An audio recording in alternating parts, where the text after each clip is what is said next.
Bienvenue sur ce podcast du monde de Lulu. Je suis Clara, accompagnante à la naissance et maman de 2 enfants, Lucas et Eva, 5 ans d'écart en instruction en famille.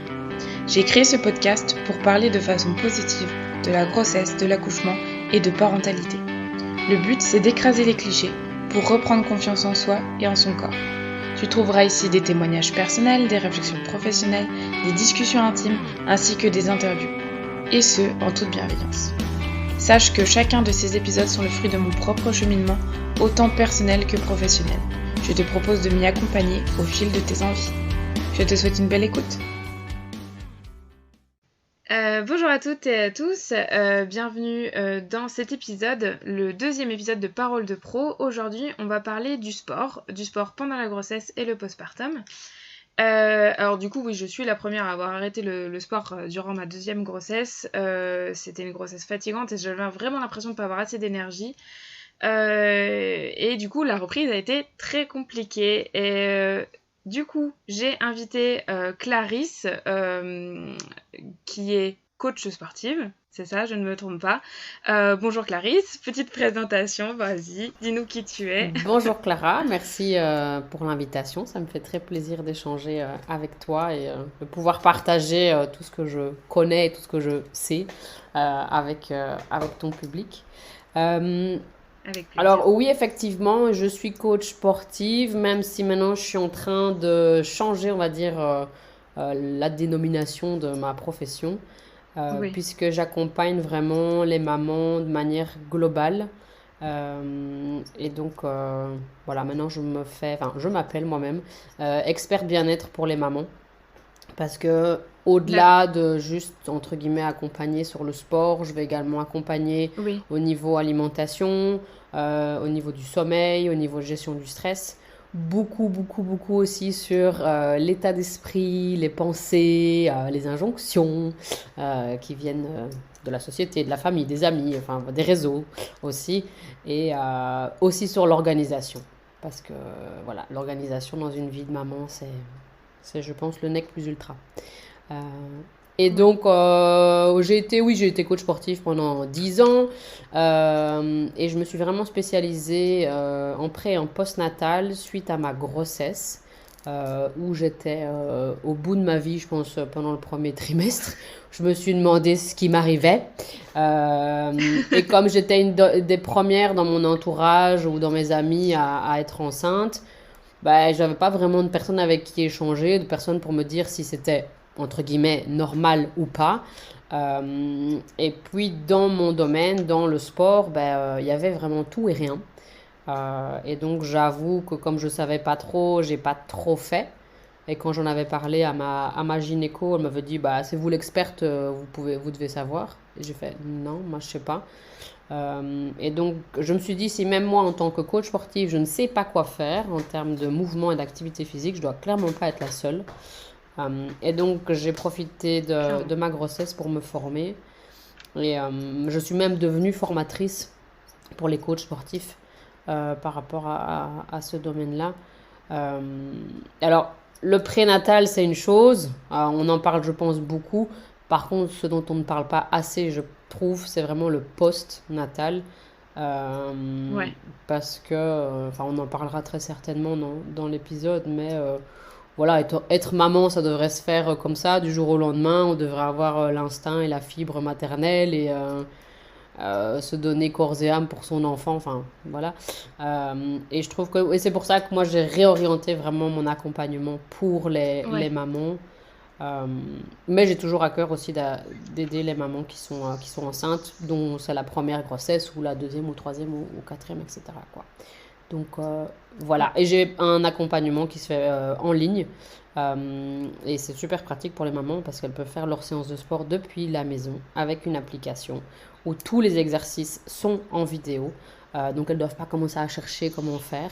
Et elles ont accès à moi. Donc s'il y a une question, quoi qu'est-ce, moi je réponds présente. Et puis on s'appelle très régulièrement. Et puis il y a tous des modules pour Ok, pour ouais, le donc c'est suivi. super complet. C'est pas, voilà, on est beaucoup plus large que la simple, alors sans que ce soit péjoratif, hein, la simple coach sportive. Du coup, j'ai des questions Oui. plus plus faciles et des questions plus compliquées. On Faisons un va mélange. commencer par le... On va commencer par le facile. On va partir de la grossesse et on va aller jusque après. Donc on va partir du prénatal et on va jusqu'au postnatal. Comme ça, on va faire un ordre un peu chronologique. Du coup, c'est ce que je disais. J'avais l'impression que j'avais zéro énergie pour pouvoir réussir à faire du sport pendant la grossesse. Et effectivement, comme tu disais, on a l'impression que on sait pas quoi faire, qu'on peut rien faire en termes de mouvement. On a peur parfois juste de se faire mal ou de faire mal à notre enfant, etc. Du coup, déjà, la première question, quels sont les avantages de pratiquer du sport est-ce qu'on peut pratiquer du sport selon toi à quel point faut adapter notre sport pendant la grossesse et quels sont les avantages en fait d'en pratiquer durant la grossesse? Alors, pour le sport, ce qui est super important, c'est que il va y avoir besoin de l'aval du gynéco, de la sage-femme, enfin de la personne qui fait le suivi. Ouais, Parce que je sais que chez vous en France, c'est différent que chez nous en Belgique. Même un peu, si ouais. maintenant, il y a de plus en plus de sages-femmes qui font aussi le suivi et c'est plus d'office le gynécologue.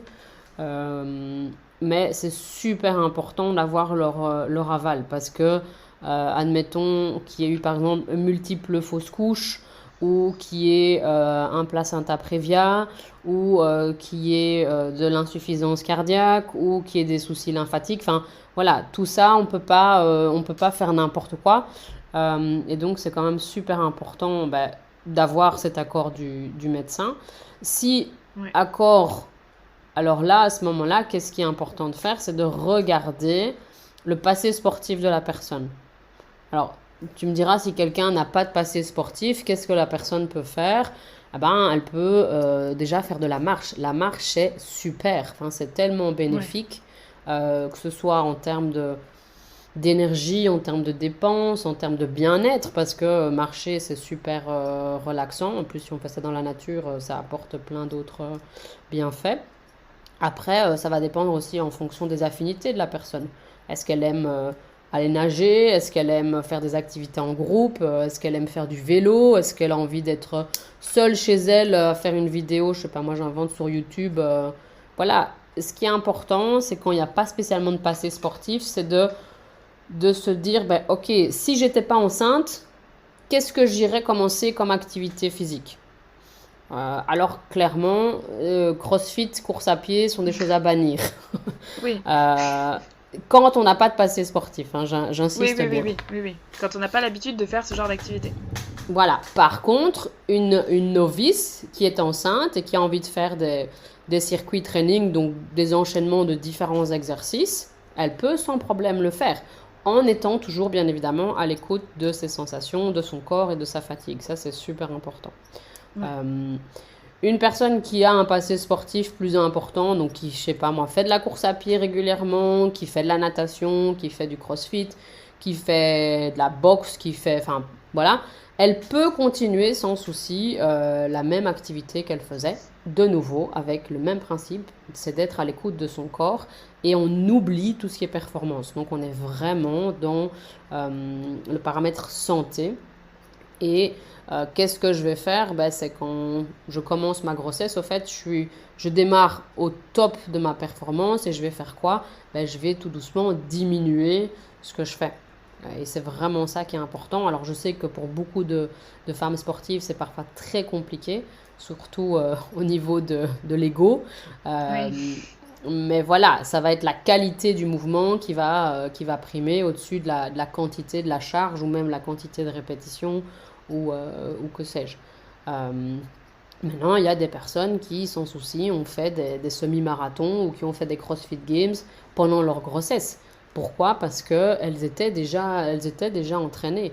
Mais ce qui est important, c'est de regarder par rapport à soi et pas oui, d'aller regarder et pas d'aller comparer par rapport aux autres. Et puis moi, je le dis aussi, il n'y a pas d'obligation à pratiquer une activité physique pendant la grossesse. ouais, C'est un plaisir le mouvement. C'est censé apporter du bien-être, des bonnes choses. Si c'est une corvée en plus, si c'est un moment horrible, ça va faire tout l'effet inverse. ouais. Il faut que ça reste du plaisir et que ça reste une envie. Et puis pas non plus une injonction de se dire faut que je fasse attention à mon poids, etc. Les choses là aussi qui sont souvent derrière nous comme ça à nous chercher un peu. Effectivement, oui. Ouais, non, clairement, clairement. Alors, tu vois, tu me demandais quels étaient les avantages à faire du sport pendant la grossesse. Il y en a plein et ils sont quasiment les mêmes, entre guillemets, corps grossesse. Ouais, Alors, moi, je trouve un des avantages quand même qui est le plus à souligner, c'est le fait que ça va aider aussi à l'accouchement. Maintenant, voilà, on est humaine, la nature fait les choses comme elle les fait. Parfois, même si on a été sportive, un accouchement peut se passer de X ou Y raison. Et ça, on n'a pas le contrôle là-dessus. oui, Euh, donc voilà, le sport pendant la grossesse, au fait, permet au bébé de se positionner correctement, déjà de un. Et aussi, lui est habitué à ses mouvements de bassin, ses mouvements de respiration. Et donc, il capte tout ça et il va pouvoir reproduire tout ça lors de l'accouchement. Parce que un accouchement, c'est pas juste maman qui pousse, c'est bébé aussi qui commence déjà à clairement. faire le job qu'il a à faire, s'il a envie et s'il est prêt. C'est Parce ça. que ça, c'est pas toujours non plus gagné. Euh, Après, c'est clair que, tu vois, toi, tu disais en intro que tu n'avais pas d'énergie au premier trimestre. Ben, faire du sport va ramener plus d'énergie. Ouais. Pourquoi? Parce que quand on fait du sport, on vient faire fonctionner les mitochondries là, dans nos cellules, hein, ces petits radiateurs là, qui produisent l'énergie. Et plus on bouge, plus nos muscles sont en action, mais plus on crée des mitochondries. Donc plus il y a de mitochondries, plus il y a d'énergie qui est libérée au fait. Euh, mais c'est aussi une croyance à casser au fait que le sport va nous prendre de l'énergie, alors que le sport en redonne. Mais clairement, moi je pense que dans mon premier trimestre à moi, monter les escaliers c'était déjà bon, hein. Donc Le voilà. mien aussi. Le mien aussi. Mais du coup, c'était ça. C'était ça, c'était ma deuxième question. Comment est-ce qu'on peut trouver l'énergie? Alors, à la limite, c'est pas l'énergie qui est à trouver, puisque le sport va nous la donner.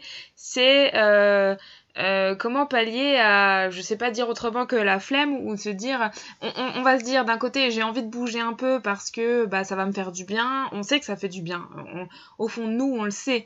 Et comment on va réussir à passer le cap de se dire, allez, ça y est, je m'y mets. Mon avis, tu vas me dire si t'es d'accord avec moi, c'est de trouver justement quelque chose qui nous correspond, trouver un sport ou une activité physique qui en fait nous fait plaisir et nous donne de bonnes sensations. Ça, c'est clairement l'élément numéro un. Et c'est vraiment rassembler toutes les conditions pour dire, ah ouais, j'ai envie d'y aller. Il y a des personnes, elles vont avoir besoin d'avoir une activité qui est d'office en collectif. Pour avoir ce côté social, ce côté échange. Il y a des personnes, il faut d'office qu'elles fassent ça seules. Et voilà, et je pense que c'est important en fait de se connaître soi, de connaître ses besoins et de se dire, ok, ben là j'ai pas d'énergie, comment est-ce que je peux faire pour en avoir plus? Il y a plein d'autres manières que le sport, hein. Ça peut être de, je sais pas moi, méditer, faire un yoga, lire un livre, prendre un bain chaud. Enfin, parfois c'est aussi important de trouver une autre porte pour relancer cette énergie que d'office se forcer à faire du Ouais, sport en ouais. fait. Et moi c'est ce que j'invite aussi à faire, pas mal des mamans que j'accompagne, c'est de se poser et de se demander, tiens, qu'est-ce qui me ferait du bien là maintenant? Et je pense que pendant la grossesse, c'est encore plus Mm. important. Enfin, je dirais que c'est important à tout moment en fait. Oui. Euh, Bah, écouter ses besoins, ça c'est le plus important. Effectivement, se demander qu'est-ce qui va nous faire du bien dans la pratique du sport, ce dont on a envie. Euh, et aussi trouver vraiment son objectif. Et parce que si on se dit je fais du sport parce que je dois et qu'il faut et qu'on m'a dit que, vous pouvez être sûr que vous allez arrêter après 2 semaines. Euh, donc se demander ce que personnellement ça va nous apporter et vraiment creuser cet objectif. Et puis aussi mettre toutes les choses en place autour. Par exemple, si vous êtes au boulot, que, je sais pas moi, la salle de sport où vous allez faire votre yoga prénatal ou votre zumba ou enfin peu importe, est sur le chemin du retour, bah déjà par exemple mettre son sac dans le coffre. Comme ça entre guillemets, ça empêche de rentrer à la maison, de s'asseoir, parce que se relever, après, c'est le plus dur. Et c'est vraiment mettre en place des structures et des systèmes. Et on va dire, mettre tout en place dans son quotidien pour que la prise de décision, parce que c'est quand on est fatigué, c'est ça, en fait, le plus Oui, dur, hein, c'est de se décider. Et donc, mettre tout en place dans son quotidien pour que la prise de décision soit la plus facile à faire ouais. et à prendre, Bah, surtout. limite, en fait, mettre en place à la limite des routines. Alors, effectivement, sans se forcer au début, mais se dire, tiens, on a, comme tu disais, en rentrant du boulot, bah, je sais que j'y passe, hop, bah, je m'y arrête. À la limite, au début, bah, j'ai pas l'impression que je vais faire longtemps. C'est pas grave, à la limite, c'est pas non plus le principal. Le principal, c'est, même si, on va dire, même si c'est 30 minutes de prix, et 30 minutes, c'est déjà pas mal. C'est ouais, mettre en place des routines, des choses qui fait que oui, comme tu dis se décider à en faire, c'est plus simple quoi. Ouais, voilà, c'est ça. Et on va dire un petit peu faire tomber tous les blocages ou les imprévus qu'il pourrait avoir dans le quotidien. Euh, un exercice qui peut être sympa aussi à faire, c'est un petit peu lister toutes les excuses qu'on se trouve. Après, n'oubliez pas aussi que enfin, vous êtes enceinte, c'est pas le moment de commencer à faire des folies, mais pas non plus toujours dire ouais, mais je suis enceinte. Non, c'est pas une maladie. Hein, Oui, oui, oui. mais je trouve que maintenant, on est fort dans le cas contraire. Donc avant, on nous disait vraiment reposez-vous, faites le minimum, machin, bidule et tout. Et puis il y a vraiment eu cet élan où la prénatalité est vraiment rentrée dans l'accompagnement sportif et autres. Et moi, je trouve qu'on vient un peu trop taper de l'autre côté en disant bougez, bougez, bougez. Bah, il y a un peu, moi, je trouve qu'il y a quand même du gris au milieu du Ouais, faut blanc et trouver du un juste noir. milieu. Euh, Ouais, voilà, c'est ça. Et c'est ce que je disais un petit peu en introduction. Ça sert à rien à vous obliger, à vous forcer. C'est vraiment pas le but. Et puis, il y a des jours, il y a des jours où on n'a pas envie et c'est pas grave. C'est Oui, comme ça. Voilà. Et après, ce qui est important, c'est de remonter en selle assez rapidement et pas que le jour où j'ai pas envie perdure et continue parce que plus on attend pour se remettre dedans, plus ça va être compliqué.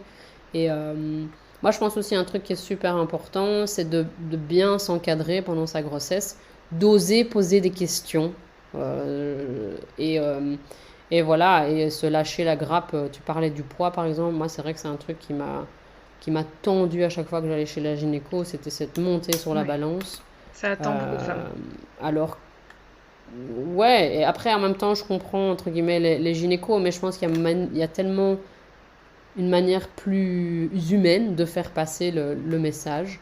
Euh, et aussi, enfin, d'avoir un accompagnement beaucoup plus complet par rapport à ça.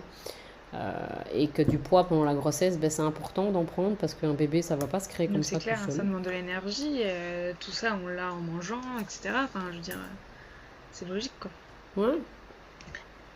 Ouais, ouais, donc voilà, pour le sport, moi, la première chose que je vous dirais, la première question que je vous inviterai à vous poser, c'est est-ce que j'ai envie d'en faire? Ouais. Voilà. Ouais. Et puis, comme tu disais, c'était prendre, réfléchir ce que j'ai envie là tout de suite et prendre du temps pour soi, c'est important. Moi, je trouve que c'est important, hormis donc toute cette sphère autour du sport. Moi, je trouve que c'est important aussi vis-à-vis juste du fait que prendre des habitudes, de prendre du temps pour soi, parce que, bah, alors quand on a déjà des enfants, on sait ce que c'est, mais quand on est enceinte pour la première fois, c'est aussi ça, le fait que euh, moi, je conseille toujours de noter dans son agenda, si on tient un agenda, etc., ou sur une liste, de dire de telle heure à telle heure, tel jour, bah, si je vais faire du sport, je vais faire du sport, mais sinon je fais autre chose, quelque chose de pour moi, pour récupérer de l'énergie, pour me sentir bien dans ma tête et dans mon corps. Et moi, je trouve que c'est important dès la grossesse. Du coup, quand voilà, c'est encore une fois, c'est sans culpabiliser, etc. Si on annule, on annule, mais de se prendre cette habitude-là et faire ce genre de rituel, comme on disait, mettre en place des choses, bah, ça permet aussi de voilà, d'avoir entre guillemets des bonnes habitudes. C'est pas que l'inverse soit des mauvaises habitudes, mais c'est que faire ça, après, je trouve que c'est positif dans sa vie de maman après justement une fois qu'on n'est plus enceinte. Donc Clairement, je suis tout à fait d'accord. Et tout ce qui va être fait avant la grossesse, et donc s'il y a des personnes qui ne sont pas encore maman et qui ne sont pas encore enceintes, moi je les invite déjà maintenant à mettre toutes ces choses-là en place, dont prendre du temps pour soi. Parce que clairement, c'est quelque chose qui est effectivement très dans l'air du temps là actuellement, mais je pense qu'on ne le répétera pas assez. Et prendre du temps pour soi, c'est le plus beau cadeau qu'on puisse faire aux autres, parce que quand vous prenez du temps pour vous, vous rechargez vos batteries, vous rechargez votre humeur, vous rechargez tout en fait, votre énergie, et du coup vous allez être beaucoup plus disponible et enclin à aider les autres, à pouvoir aider vos enfants à surmonter telle ou telle difficulté, ou même à partager Ouais, un de moment qualité. avec ses Mm. enfants, ou ouais, de qualité, c'est ça, parce que nombre de mamans qui viennent me voir et qui me disent ouais, j'en ai marre d'être la maman qui crie tout le temps, qui est tout le temps derrière eux à leur demander plein de trucs et tout. Je pense que personne en tant qu'être humain, enfin moi c'est ce que j'ai déjà aussi expliqué à mes enfants, je dis moi mon job en devenant parent c'était pas de passer mon temps à vous faire des Ouais. remarques, hein. Je pense qu'on a on espère autre chose, et non, prendre du temps pour soi, oui, c'est vraiment, je pense, super important, encore plus à l'heure actuelle, à la vitesse à laquelle les choses Oui. vont. Et puis, c'est se couper, au fait, hein, vraiment faire une coupure. Parce que ça aussi, hein, beaucoup de mamans me disent, mais j'ai pas le temps. Et puis, quand elles checkent un petit peu le temps d'écran qu'elles ont sur leur téléphone et qu'elles se rendent compte qu'elles ont vite passé 3 heures, 3 heures et demie, 4 heures sur des réseaux sociaux, on fait, ah ouais. Ouais. Et ça, c'est pas du temps qui ressource. Et moi, la première, c'est quelque chose que j'ai dû changer, parce que on scrolle là bêtement comme ça, mais on se rend pas compte. Au fait, on dépense encore de l'énergie, et c'est pas restauratif, quoi. Enfin, ça dépend de ce qu'on fait Oui, sur et les puis réseaux. on nourrit pas non plus forcément notre cerveau de manière positive et tout ça. Moi, je pense que effectivement, Non, en tout cas, c'est pas des choses, c'est pas prendre du temps pour soi. Effectivement, des fois, on a juste besoin de se poser et à rien faire, et ça, c'est important aussi de savoir dire stop. Mais clairement. c'est pas recharger les batteries comme tu disais. Du coup, bah, on a dit que c'était important de se bouger quand même parce que ça fait du bien, parce que ça recharge les batteries, sans culpabiliser, sans se mettre la pression. Et du coup, ça a aussi des avantages lors du postpartum, avec l'aval du médecin également, comme on l'a dit. Surtout la rééducation du périnée, c'est important. Et on est d'accord, c'est pas forcément la priorité en postpartum immédiat, on va dire dans les 3 premiers mois. Alors moi, du coup, le premier mois, j'appelle ça le mois d'or, c'est le mois où on Ouais. est avec son bébé, à apprendre à le connaître, à se reposer de l'accouchement, que notre corps récupère aussi de l'énergie de la grossesse et de l'accouchement. Donc tout ça, bon, c'est un peu un mois, moi je dirais souvent c'est un mois cocon, un mois où on essaye de rien Ouais. faire, etc. Enfin, pas rien faire dans sa tête, mais en tout cas physiquement, hein. Ouais. Du coup, voilà, c'est pas forcément la priorité. Et puis, il faut se sentir prête à avoir du relais pour son bébé. Mais une fois qu'on a tout ça, qu'est-ce que tu dirais de reprendre justement le sport en postpartum? Qu'est-ce que tu conseillerais pour tout ça? Voilà, qu'est-ce que tu penses de ça? Ben, moi, je suis tout à fait d'accord, hein, je te rejoins sur ce mois d'or. Euh, Alors je sais qu'il y en a beaucoup qui vont pas aimer cette phrase, et qui est une phrase bateau, mais votre corps a pris 9 mois pour créer un bébé, il va lui en falloir au Au moins moins. 9 pour s'en remettre. Euh, et à savoir pour les sportives quand même avec un bon niveau, je parle même pas de sportifs de compétition ou élite, euh, le niveau auquel vous avez commencé votre grossesse, donc le niveau avant grossesse, vous allez pouvoir recommencer à vous entraîner à ce niveau-là, non pas après les 3 mois comme on nous raconte, mais entre le 9e et le 12 mois Ouais. post-accouchement. Donc clairement, le postpartum ne dure pas Non. 3 mois, hein, loin de là. Et je ne reprends pas mon activité physique comme j'avais avant ma grossesse après 3 mois. Ça, clairement, on oublie. Euh, et le mois d'or est vraiment consacré, ben, comme tu disais, tu vois, à se remettre de tout ça, à apprendre à trouver aussi, enfin, à fonctionner dans cette nouvelle vie de famille, dans ce nouvel équilibre. Parce que ce soit un premier, un deuxième, un troisième, un quatrième, enfin, peu importe, ça change quand même à chaque fois la dynamique familiale. Il y aura peut-être des mamans solo qui vont nous Oui. écouter aussi, ou des papas solo, hein, je ne sais pas. Et donc, c'est pas la même chose non plus. Ce qui, je pense, est super important, c'est de demander de l'aide, vraiment. Et aussi de mettre des barrières et des limites super claires en disant, OK, tu veux venir à la maison nous voir, mais si tu viens, voilà, sache que si tu veux manger, c'est toi qui vas devoir apporter à manger. Moi, ça me ferait plaisir que tu t'occupes du coup du bébé pendant 15 minutes pour que je puisse me laver à mon aise sans avoir, tu vois, à checker le relax ou quoi qu'est-ce. Enfin, et ça, c'est super important en fait. Et plus vite vous allez le faire, plus vite vous allez vous sentir bien. Alors, je sais que c'est pas toujours évident avec, par exemple, la belle famille ou avec des amis, ou bref.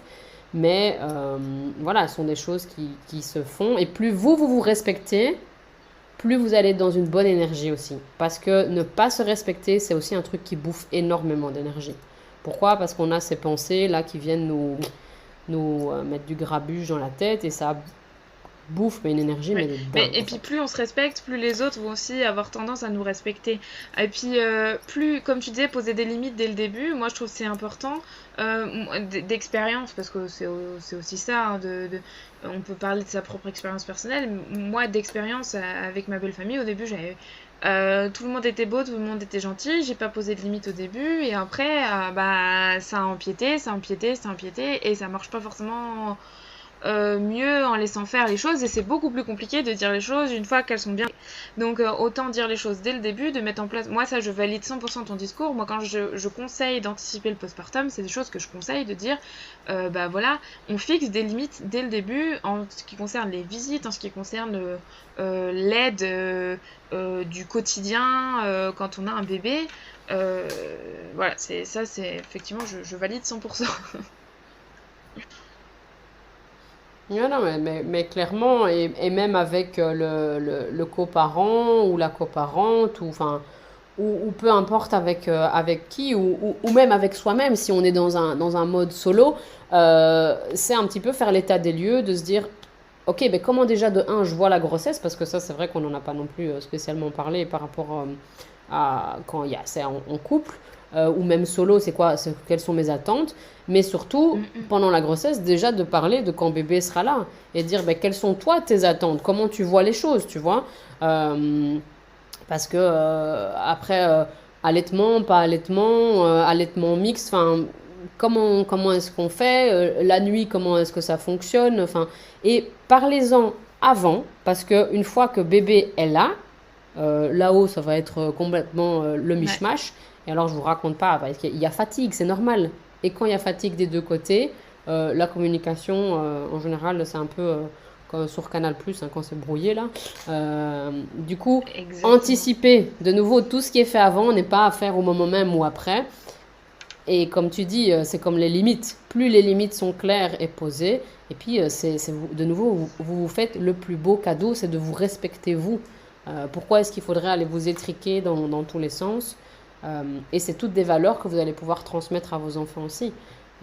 Parce que moi, au final, c'est ça. Moi, en travaillant avec des mamans, en fait, je veux toucher des enfants et pour montrer à nos enfants que se respecter, c'est normal, mettre ses limites, c'est normal, prendre du temps pour soi, c'est normal. Euh, et voilà, et de se construire un monde qui est quand même plus serein et plus sain, avec plus de bienveillance. Euh, et aussi, pour en revenir à la question de base, parce qu'on s'est un peu éloigné, euh, mais Il n'y a pas de souci, hein, c'est... bah oui, c'est ça qui est bien aussi, Voilà. hein. En termes d'activité physique, clairement, laissez-vous le temps. C'est vraiment pas la priorité dans les premiers mois. Maintenant, c'est quand même important de bouger aussi pour retrouver de l'énergie, pour reconstruire Oui. le corps. Mais ce qui va être super dans ce premier mois, c'est des exercices de respiration. des exercices d'étirement, parce que de nouveau, si vous allaitez, et peut-être même la nuit, vous allez vous retrouver dans des positions pas très confortables. Donc, il y a beaucoup d'étirements, et aussi déjà recommencer à connecter les mouvements du diaphragme avec les mouvements du plancher pelvien. Ça, c'est tous des petits trucs que vous pouvez faire. Et en fonction du type d'accouchement que vous avez eu ou que vous allez avoir, ben, reprendre progressivement la marche. Idéalement, j'ai dit idéalement et j'ai pas dit obligatoirement, euh, Ouais. en porte-bébé, si vous avez envie de faire le porte-bébé, enfin le portage, et si bébé se sent bien, et si le coparent est OK avec ça aussi. C'est l'idéal, pourquoi? Parce qu'au niveau musculature interne, ça va être le mieux, et au niveau de la répartition du poids et de la charge, c'est le mieux, mais c'est pas obligé de nouveau. Donc, Moi, je sais que ça m'a. Le portage, nous, c'était portage à fond. Alors, non seulement on aimait bien ça, mais en plus, on n'avait pas trop le choix, on va dire, avec notre la deuxième. Mais le portage, je me suis rendu compte qu'en fait, j'avais repris plus de tonus dans le haut du corps grâce. C'est la partie on va dire, qui s'est réveillée musculairement le plus rapidement que le reste du corps, quoi. C'est vrai que c'est intéressant. Mais aller juste marcher, se promener, se balader à droite, à gauche, ça, c'est des trucs qui, pour moi, qui ressourcent, qui font du bien, normalement. Et puis ouais. qui sont déjà, on va dire, une activité sportive suffisante pour un postpartum, quoi. Clairement, clairement, et il faut pas plus, c'est pas nécessaire de vouloir de nouveau faire de la performance, c'est de nouveau pas le moment. En plus, ces moments hors de la maison ou de l'appartement, enfin, ou du logement, peu importe, ça permet aussi de sortir de cet environnement et de changer de point de Mm. vue, de changer de plein de choses et de se reconnecter les uns aux autres de manière différente, parce que s'il y a déjà d'autres enfants dans la fratrie, ben, c'est le moment aussi d'avoir un moment un peu plus complice avec eux, parce que si bébé est là en portage et qui dort, ben, c'est l'occasion, je sais pas moi, de ramasser des cailloux, ramasser des morceaux de bois, enfin, de même se poser, de faire un goûter, enfin, Ouais. et c'est un autre moment, on sort un peu du quotidien, on agrandit un petit peu sa bulle d'air aussi, et c'est clairement assez, quoi. Mais voilà, je pense que se respecter soi, de nouveau, écouter ses besoins et puis communiquer, pour moi, sont les bases. Et si on nous apprenait ça à l'école, je pense que Oui, ce serait ce déjà serait pas pas mal. mal. Et puis aussi se dire qu'on n'est pas obligé de refaire. Moi, il y a un truc aussi qui est important. Ce que je trouve, j'en ai déjà parlé dans d'autres épisodes, c'est que quand on devient maman aussi, que ce soit la première fois ou la 10e fois, il y a forcément une partie de nous qui change un peu. Et je pense qu'il y a des choses aussi, nos goûts et tout peuvent évoluer, et en termes de pratique sportive, au-delà de la charge maternelle quotidienne, de la charge parentale quotidienne, etc., au-delà de ça, de se dire, il faut que je trouve le temps, il faut que je trouve, voilà, de l'énergie, enfin l'énergie pour la prise de décision, voilà, comme on en a parlé tout à l'heure. Ouais, Au-delà de ça, on peut se dire aussi, bah, c'est peut-être le moment de changer d'activité et de commencer autre chose, d'essayer autre chose. Je sais que moi, le truc qui m'a fait redonner un peu le goût, etc., à me dire, ouais, j'arrive plus facilement à prendre ma décision parce que je sais que ça, j'aime bien et je sais que ça va me faire du bien. C'est le yoga parce que bah, c'était doux avec mon corps. J'ai pu y aller doucement, etc. Et retrouver l'énergie nécessaire pour ensuite peut-être faire d'autres choses. Mais c'est pas quelque chose pourtant qui avant j'en faisais déjà avant, mais j'avoue que j'appréciais pas autant que ça. Et moi je dis toujours, bah du coup, voilà, quand on devient maman, c'est peut-être le moment de se dire, bah ouais, je vais tester d'autres choses, essayer de voir à quel point mes goûts ont évolué, etc. Et puis voilà, c'est peut-être ce qui peut nous donner, ce qui peut effacer un peu la flemme qu'on a de bouger, quoi. ouais, mais clairement, et enfin, comme on en avait parlé pour le prénatal, hein, c'est se demander ben, qu'est-ce que j'ai envie de faire comme Ouais. activité, tu vois. Et comme tu dis, il y a quelque chose qui va respecter ton corps aussi. Euh, Parce que là, je donne mon avis qui ne me regarde que moi, entre guillemets, et qui ne tient qu'à moi, mais je ne vois pas l'intérêt à 3 mois postpartum d'aller s'éclater sur une séance de CrossFit. Après, on est Oui, toutes différentes, donc chacun de nouveau fait ce qu'il veut, et c'est pas parce que je viens de le dire qu'il faut arrêter les séances de CrossFit, c'est pas ça. Je parle pour moi. Moi, à 3 mois postpartum, clairement, non. Et voilà, et comme toi, j'ai repris d'abord par des trucs vraiment doux, de la marche, du yoga. Et c'est seulement maintenant, alors que la petite a eu 4 ans, que je me dis, tiens, je referais bien des choses un peu plus poussées, où je vais vraiment aller chercher mes limites et où ah je mais vais un peu clairement. me dépasser. Mais avant ça, il fallait pas m'en parler, quoi. Moi, les burpees et les machins, c'était fini, Clairement. quoi. Et puis parfois aussi, juste alors s'entraider, je sais pas si c'est le mot, mais en tout cas, je sais que moi, moi j'ai allaité pendant 2 ans et demi et ma fille, c'était compliqué les nuits, etc. Bon, on a trouvé le problème au final qui était pathologique. Oui. Ça, je vous invite à écouter l'épisode Parole de pro précédent sur le sommeil des bébés. Du coup, non, mais il y a ça aussi, il y a faut voir aussi dans l'ensemble de sa vie de maman, au-delà de la charge parentale, il y a aussi comment se passent les nuits, etc. Et en postpartum, en tout cas les 3 à 6 premiers mois, le sommeil du bébé, c'est un peu aléatoire. Donc voilà, c'est normal aussi que le matin, on se dit ah bah j'avais prévu de me faire une petite séance de yoga avant que les enfants soient levés, et puis que, soit les enfants sont levés et du raté, on n'a pas forcément envie de le faire avec toute la famille autour de nous. Moi, ça, c'était le truc qui me bloquait. C'était qu'à chaque fois que je voulais me lever le matin, à chaque fois que je me disais, tiens, je me lève avant eux et je vais aller faire et tout, et ça me faisait du bien. Un peu le miracle morning que tout le monde voilà. Alors ça, moi, j'y crois pas, mais bon, c'est autre chose, c'est Ouais. personnel, mais voilà. À chaque fois, c'était loupé. Moi, si je me lève à 5 h du matin, les enfants vont se lever à 5 h du matin. Tu vois, je veux dire, si c'est un truc, voilà, c'est automatique. Ils ont un radar dans la tête, je ne sais pas.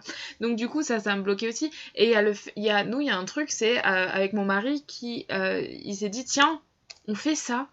Et on a fait ensemble, j'ai dit, à la base, je le faisais, j'avoue que je me suis un peu forcée, je le faisais pas forcément pour moi, mais je me suis dit, à deux, on va peut-être rigoler, prendre du plaisir ensemble, etc. Alors bah moi, c'est avec mon mari, il y en a d'autres, c'est comme tu disais, les cours collectifs, juste des fois, de sortir, de voir des autres gens, d'élargir notre bulle d'air, comme tu disais, bah juste ça peut aussi... on peut trouver des trucs sympas, qui sont doux pour notre corps, qui nous respectent et qui aussi nous remplissent notre jauge sociale, on va dire.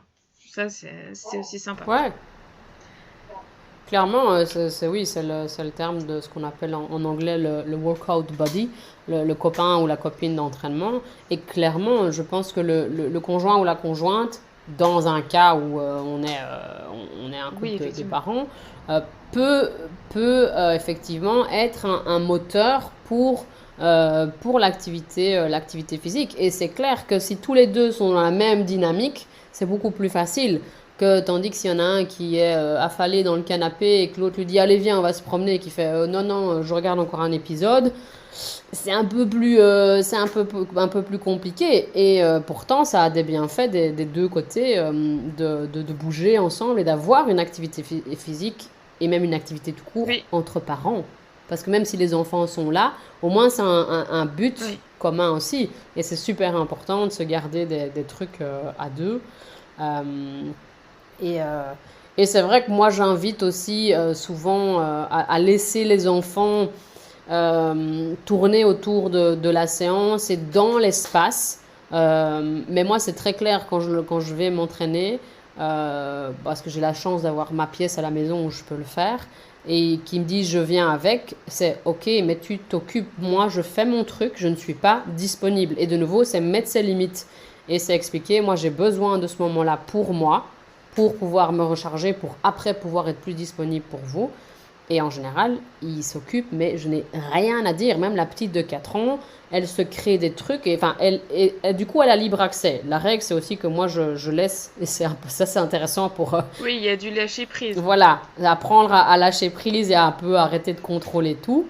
Elle se crée des circuits et tout ça, ou alors elle prend ses trucs de dessin. Enfin, et, euh, et c'est aussi le moment, parce que souvent, quand on va leur interdire de venir avec nous, bah, il n'y a rien à faire. Tout ce qu'ils ont envie de faire, c'est de venir.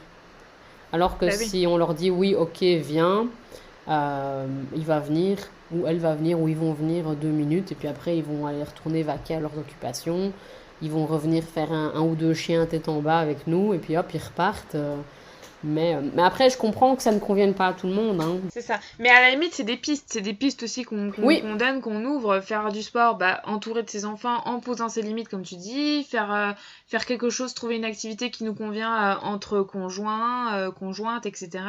Ça, c'est aussi, c'est des choses, enfin, c'est des pistes qui sont à étudier. Après, comme je disais, là, nos goûts évoluent, notre temps et notre organisation évolue et que du coup je pense que ce qui est important, ce que tu disais aussi, c'est l'histoire du lâcher prise, c'est de se dire ça peut pas être forcément comme avant, ça va, enfin, il y a un moment non. c'est être forcément différent, mais ça moi c'est ce que je dis souvent, c'est dans tout le domaine de toute notre vie, on ne peut pas reprendre notre vie à zéro, Non. enfin comme avant, une fois qu'on a eu un enfant. Et c'est pas pour ça que c'est pas bien, et que c'est pas pour ça qu'on pourra jamais faire comme on faisait avant.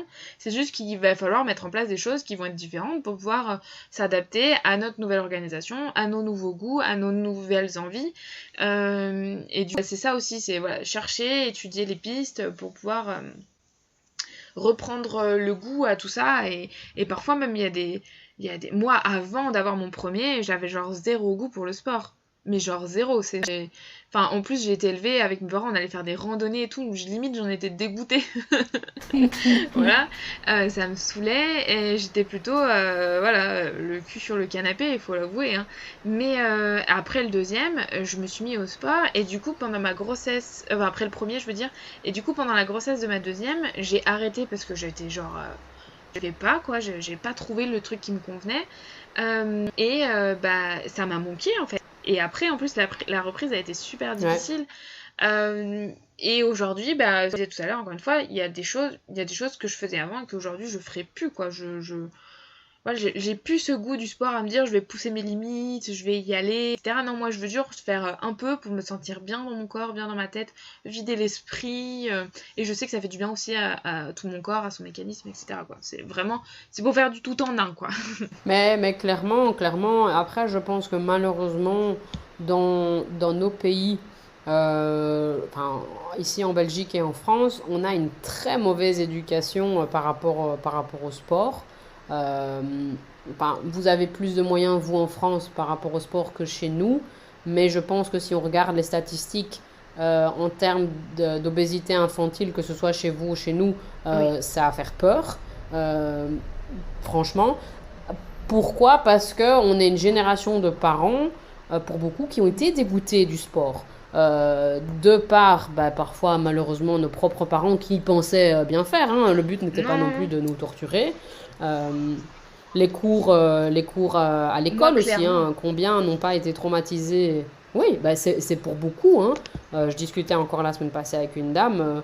Elle me dit, tu m'envoies une balle de volet, moi je m'enfuis en courant parce que j'étais tellement moquée, j'étais tellement critiquée, j'étais toujours la dernière quand on devait choisir des équipes.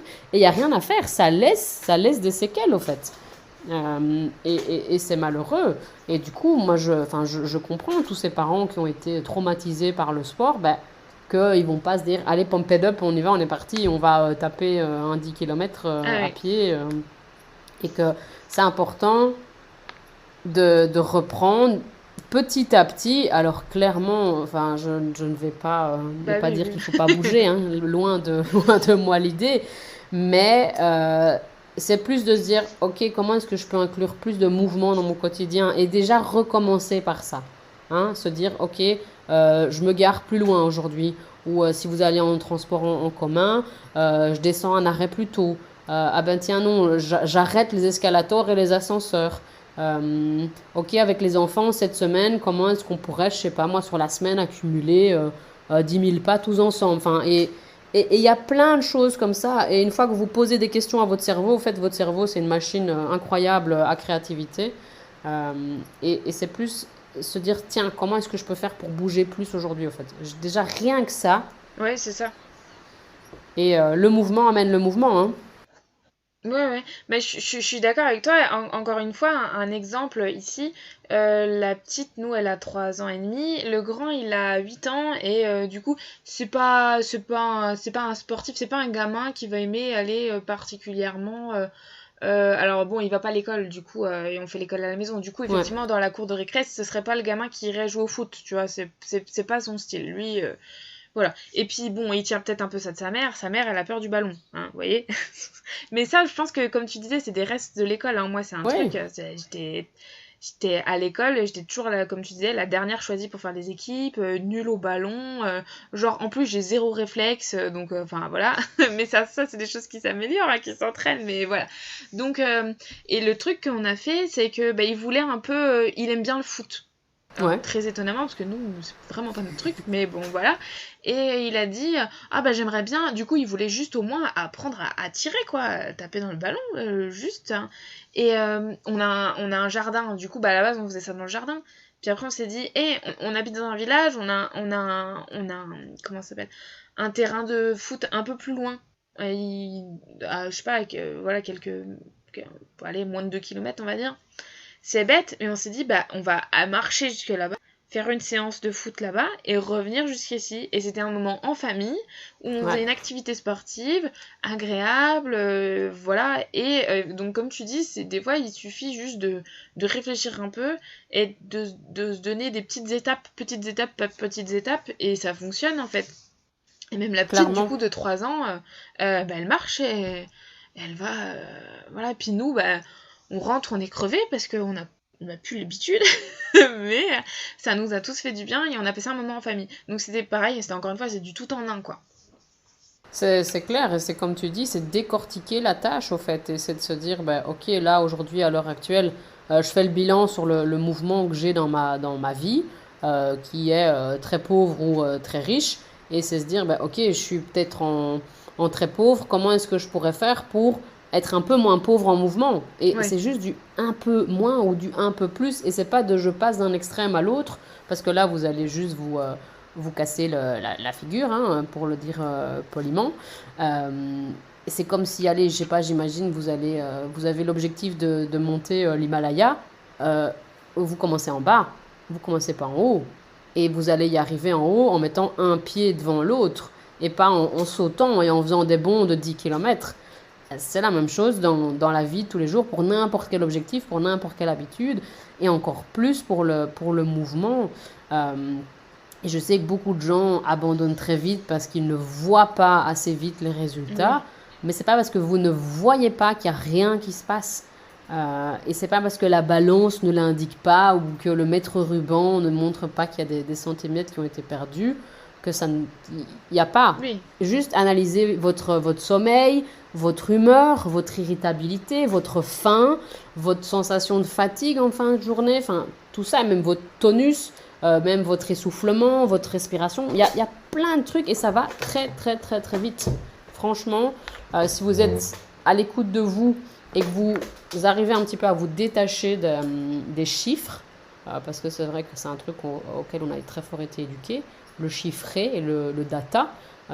Si on arrive vraiment à se reconnecter à soi, je pense qu'on peut très vite voir les résultats. Tu l'as dit toi-même, tu vois, pendant ta deuxième grossesse, tu as très vite senti un manque par rapport à l'activité physique. Ouais. Euh, donc ça veut dire que le corps, et c'est normal parce que quand on fait du sport, on donne certaines hormones qui font du bien à notre cerveau, et lui ben, va les réclamer. Ah mais clairement.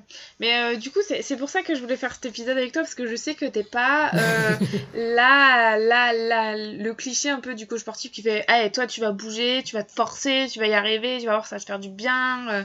Tu vois c'est vraiment c'est non on prend le temps, on s'écoute et voilà. Et moi je pense que c'est la phrase idéale, le discours idéal qu'on a besoin toutes d'entendre quand voilà on vient d'avoir un enfant ou qu'on va en avoir un, quelque chose voilà zéro culpabilité etc. Du coup évidemment quand on parle on va parler d'un dernier petit sujet quand on parle sport etc. En tout cas de fait de se bouger de se sentir bien dans son corps etc. Surtout en postpartum on va vite parler alimentation. Ça paraît logique et Pourtant, du coup, en postpartum, moi je dis souvent qu'il faut prendre soin de soi, il faut prendre soin de son corps, il faut bien manger, et il y en a qui vont traduire bien manger par faire attention à ce qu'on mange, etc.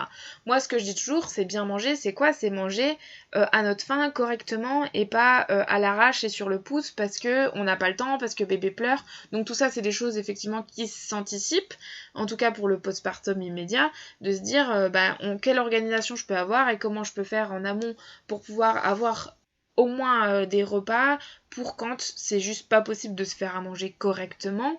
Et moi, c'est ça que j'entends par manger correctement, et c'est absolument pas faire des régimes. Dans tous les cas, ça c'est mon avis personnel, je suis profondément contre le fait de se priver, etc. Du coup, toi, t'as sûrement ton avis là-dessus. En concernant l'alimentation, la reprise un peu du mouvement, etc. en postpartum, qu'est-ce que tu conseilles à ce sujet? Mais clairement déjà, ça va dépendre si vous allaitez ou pas. Maintenant, peu importe que ce soit allaitement ou pas, la chose qui va être la plus importante, ce sont les protéines. Et même hors grossesse et même hors allaitement, enfin, ça reste quand même ce dont on a le plus besoin. Pourquoi? Parce que c'est vraiment, si vous regardez une maison, c'est un petit peu les briques de la maison. Et plus votre maison a de briques, plus votre maison est forte. Et c'est pareil, plus vous apportez de protéines à votre corps, plus votre corps sera fort. Et peu importe de nouveau, protéines végétales, protéines animales, un mélange, faites ce qui vous convient et ce qui vous plaît en fonction de vos goûts, de vos attirances, de vos envies, de ce qui est facile, etc. Donc ça, pour moi, ça c'est quand même la chose la plus importante. Et pour rebondir sur le fait de se priver, je pense que beaucoup de personnes, quand on leur dit de manger correctement, tout de suite, elles se voient devoir éliminer les chips, les biscuits tout faits, les chocolats et tout ça. Mais imaginez-vous un instant être dans un monde où tout ça n'existe pas. Vous n'aurez pas à vous en priver puisque ça n'existe pas, au fait. Et c'est juste ça, hein. L'humain n'aime pas être privé, comme le corps n'aime pas qu'on lui enlève du poids. Ça, il faut aussi retenir. Mais du coup, se priver, c'est pas manger 3 feuilles de salade et sucer une carotte, hein. Ça, c'est se sous-alimenter. C'est pas la même chose. C'est ça, ce que je voulais dire dans ne pas se priver, c'était surtout, en fait, les gens, par exemple, ils vont retirer les burgers. Mais alors, je parle par exemple des burgers maison. Nous, on a un rituel, par exemple, on fait des burgers maison. Effectivement, c'est pas le burger du fast-food non plus. C'est éliminer les frites, moi, je pense que à partir du moment où, une fois par semaine, on peut se dire, on va boire un verre d'alcool si on en a envie, ou des choses comme ça. Les gens, dans leur tête, quand on va leur dire qu'il faut faire attention à ce qu'on mange, pour eux, c'est vraiment tout le temps éliminer tout et jamais se faire plaisir. Et moi, je trouve que c'est moi, de ce que j'ai appris sur le mécanisme du corps, et tu vas me dire si t'es d'accord avec moi, plus on se prive, plus notre corps, et le peu d'écart qu'on va faire, plus notre corps il va tout garder en lui, et du coup c'est pas forcément bon non plus. Clairement, non, tout à fait, c'est ça. Et c'est ce que je disais, le cerveau n'aime pas être privé. Et il suffit de faire le test que je vous dise ne pensez pas à l'ours blanc, vous êtes tous en train de penser à l'ours blanc. Voilà. Et c'est comme si dès le matin vous vous levez et vous vous dites non, aujourd'hui je ne mange pas de chocolat, je ne peux pas. À un moment donné, qu'est-ce que vous allez faire? Vous allez juste craquer. Pourquoi? Parce que vous avez ce mot chocolat. Et c'est comme ça. Et l'alimentation, c'est 80% du temps, je mange du mieux que je peux. Donc des légumes de saison, des fruits de saison, des glucides le moins transformés possible. Donc j'évite, j'ai pas dit je ne fais pas ou je n'achète pas. J'ai dit j'évite les pains complètement industriels qui sont tout blancs, où il y a zéro nutriments.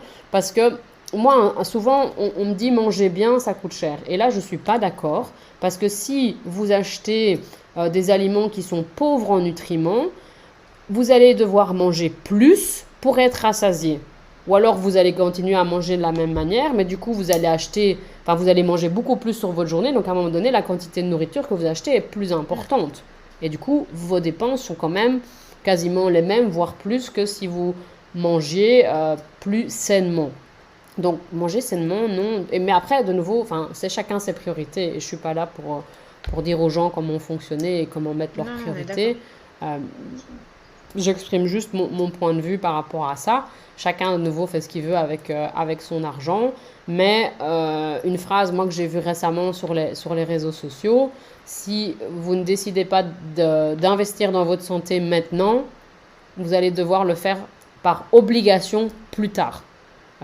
Parce que c'est pas parce que Moi, je suis plutôt d'accord avec ça. ouais, c'est pas parce que je ne vois pas les méfaits des Burger King ou des McDonald's ou des glaces ou des plats tout préparés là maintenant qu'il n'y aura pas d'effet dans 10 ou 20 ans. Et après, je sais que le tout préparé, c'est aussi parfois une grande question de facilité parce que quand la fatigue prend le dessus, quand il n'y a pas d'aide, et de nouveau, partez du principe de je fais du mieux que je peux et dire ok, ben là aujourd'hui j'ai un plat préparé, mais comment est-ce que je pourrais faire pour faire moi-même ce plat et n'avoir juste qu'à le sortir Ouais. de mon réfrigérateur ou de mon congélo et pour ne plus qu'à avoir à le réchauffer.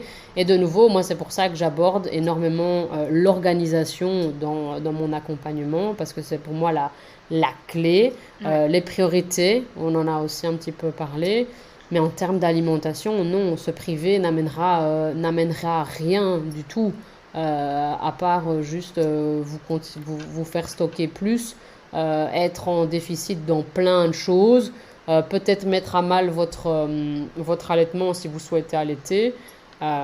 Et de toute façon, on va se le dire, hein, les régimes, ça ne fonctionne pas parce que les régimes, c'est restrictif et tous les régimes, au fait, sont faits pour être voués à l'échec. Pourquoi? Parce que comme ça, vous achetez encore plus de produits chez eux. Voilà. Ça, c'était la petite phrase, Ouais, bah, je la pense que petite t'as phrase raison. dénonciatrice. Mais effectivement, comme on en revient encore une fois sur l'organisation, etc.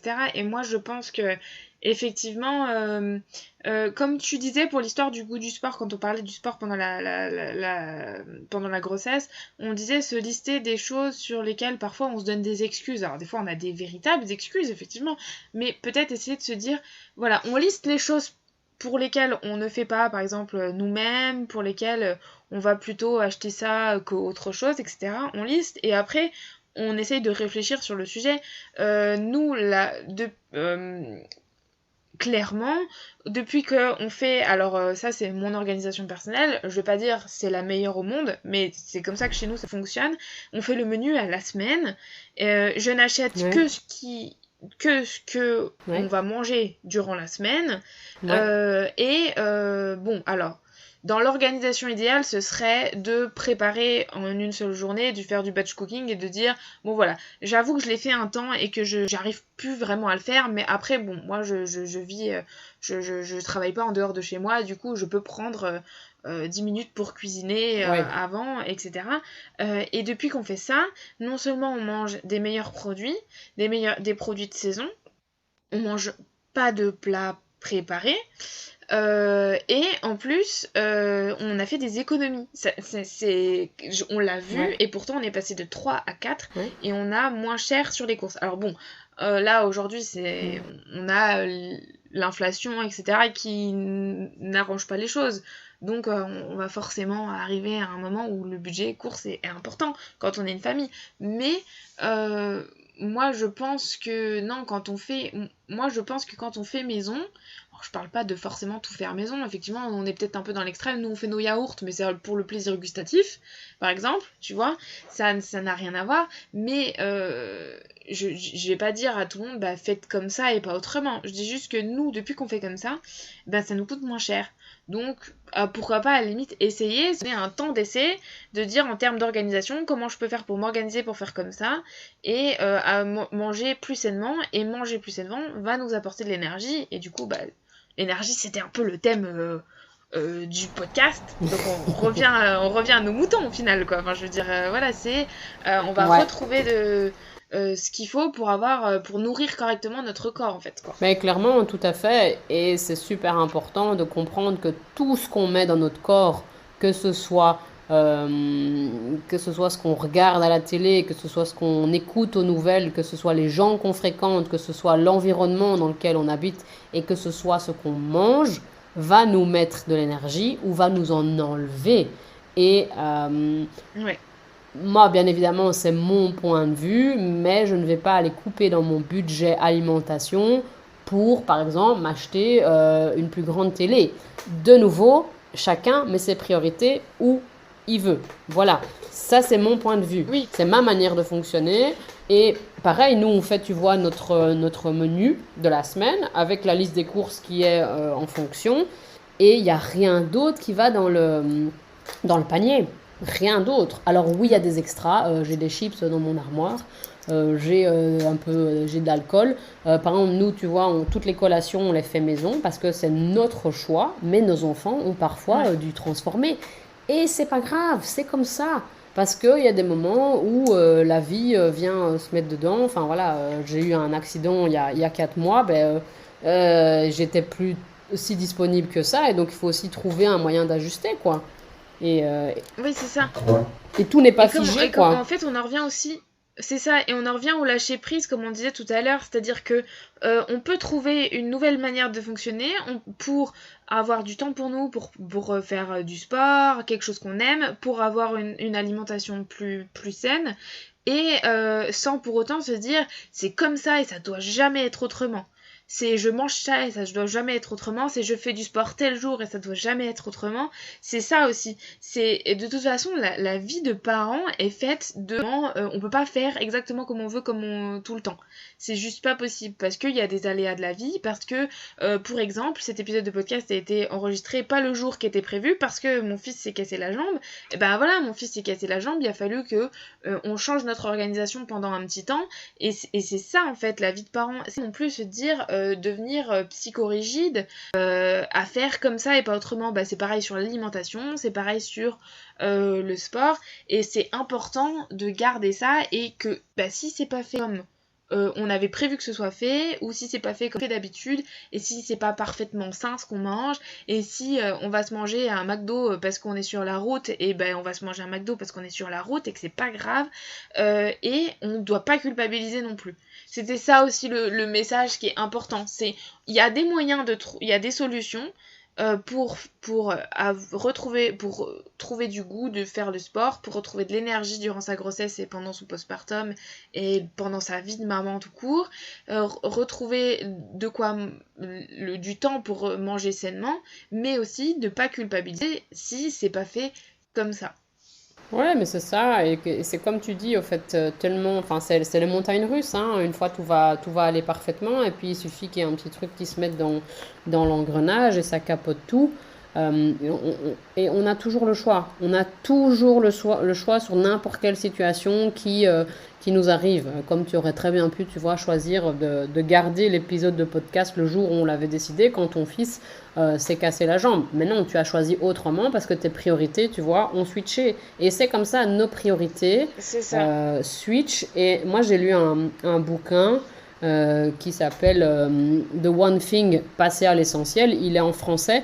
Et moi, je le conseille vraiment parce que ce qu'il explique et ce que j'aime beaucoup, c'est qu'on nous parle beaucoup d'équilibre. Mais lui va plus parler de balance en disant que Oui. tout dans notre vie n'est jamais à l'équilibre. Hein. Vous ne pouvez pas avoir votre vie privée qui est au même niveau que votre vie professionnelle. Parfois, ça va se passer, mais ce n'est pas tout le temps comme ça. Parfois, vous allez mettre plus de cailloux dans votre sac de vie privée. Comme toi, tu l'as fait quand ton fils a été blessé. Et du coup, la vie professionnelle, elle perd un peu de l'est, ce qui est normal. Et c'est ça. Et moi, c'est un exercice que j'invite à faire aussi à toutes mes clientes, c'est de faire cette roue de la satisfaction de la vie, de faire un premier état des lieux et de se dire, OK, je note chaque zone, et c'est dire, OK, quelle est la zone sur laquelle j'ai envie de travailler en priorité. Ouais. Et de dire, OK, ça, c'est ma priorité du moment. Je m'évalue dans, je sais pas moi, 1 mois, 2 mois, 3 mois, et puis je réévalue mes priorités. Et c'est ça la vie, ça bouge tout le temps.